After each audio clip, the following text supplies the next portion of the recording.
If only Amy knew somebody that dealt with technology. Oh, wait. No way. I've learned through sad experience that there's nothing worse than a room of engineers trying to fix like a Google Hangout.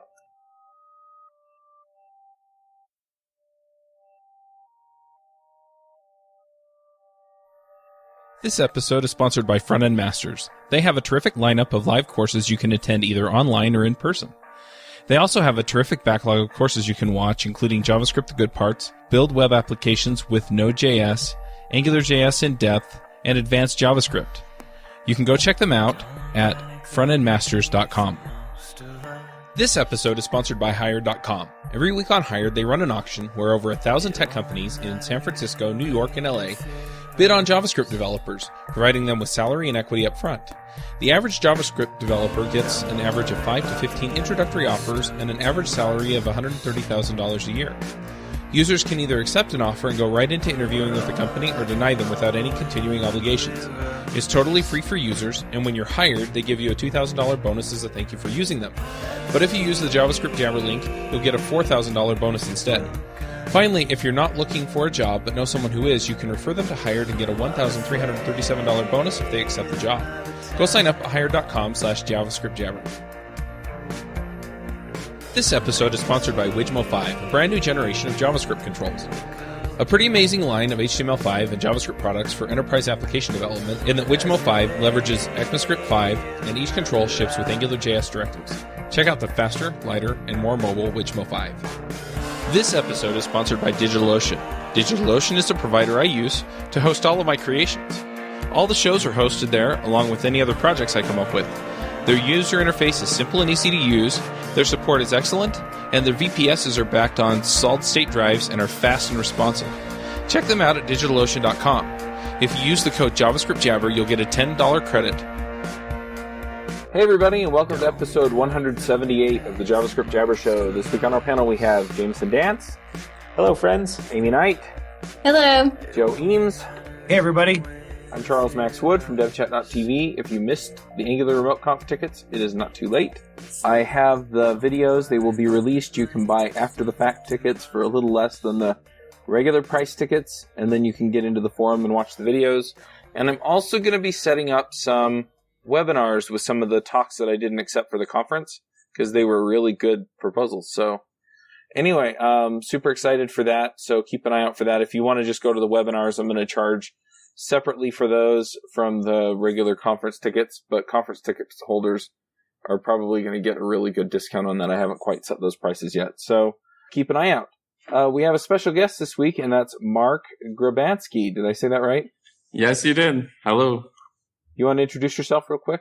Yeah, sure. I'm Marc, longtime user interface developer, created the jQuery UI Datepicker and plugins before jQuery was even, in existence. And I've been a really long time fan of the show. I've probably listened to at least 60, 70 of these and, super excited to be on the show. And obviously supporting the show by sponsoring. Yeah, we appreciate that.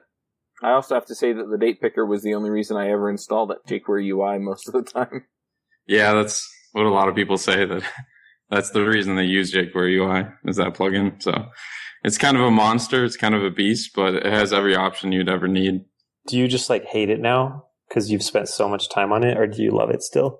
Actually, it's funny because every time I log into, my gym website or, use a travel site or something, it's like, oh, there's the date picker, signing some documents for the right signature or whatever, the date picker's always there.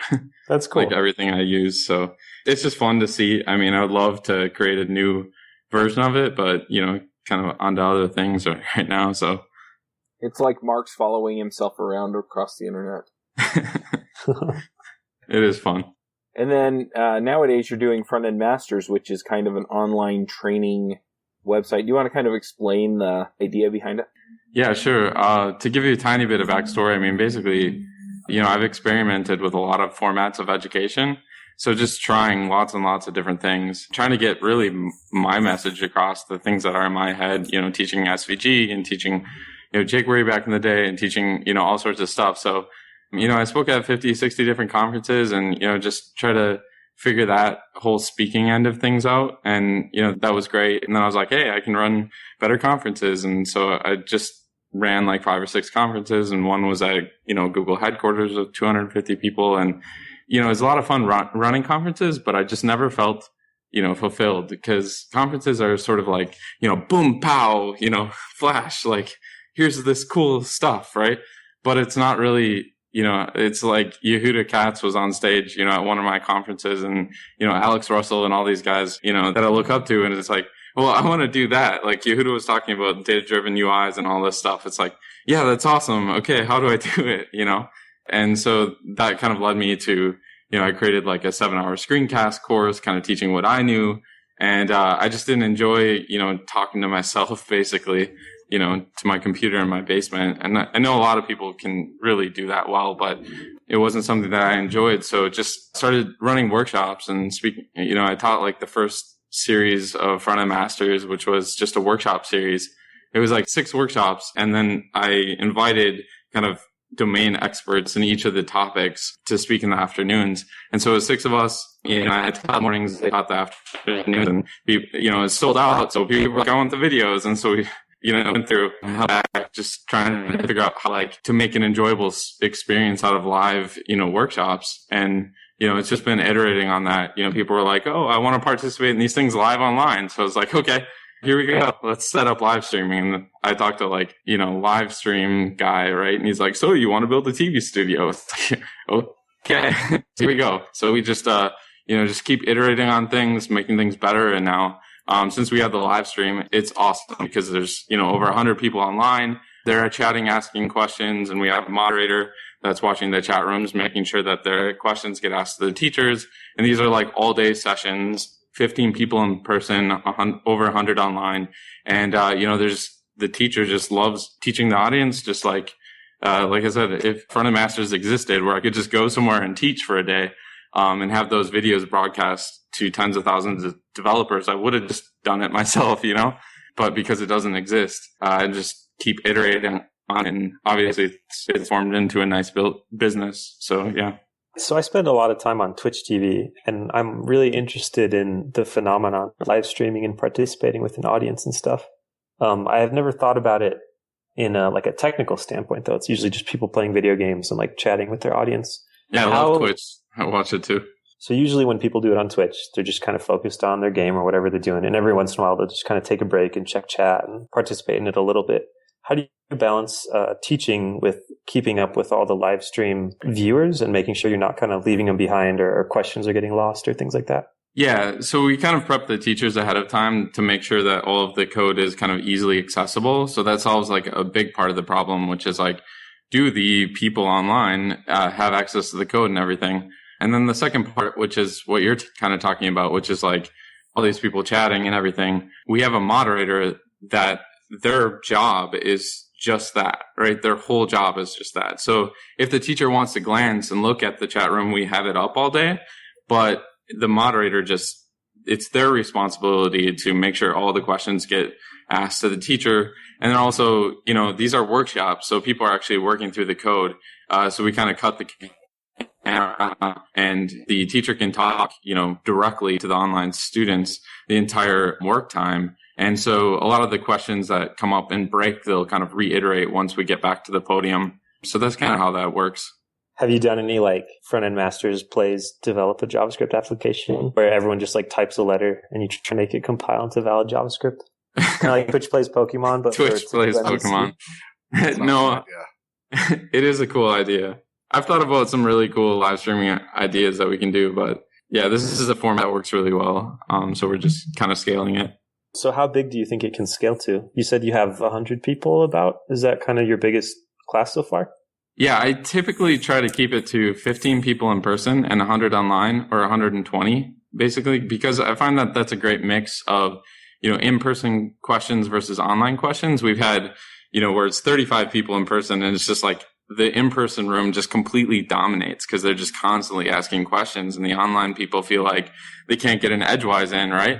when, they paid for a ticket and they're there to get their questions answered as well. And with more than 120 people, so we've gone up to like 200, it's just the chat room just gets way too noisy. And, we'd have to really invest in, moderation abilities and stuff like that to be able to scale, over 100. But we just find that like 100, 120 online is a great mix with 15 people in person, between, in-person people feeling like they get to ask their questions and online people being able to ask their questions, and everybody, is happy and gets their questions answered with that kind of ratio. So we played around with that a lot.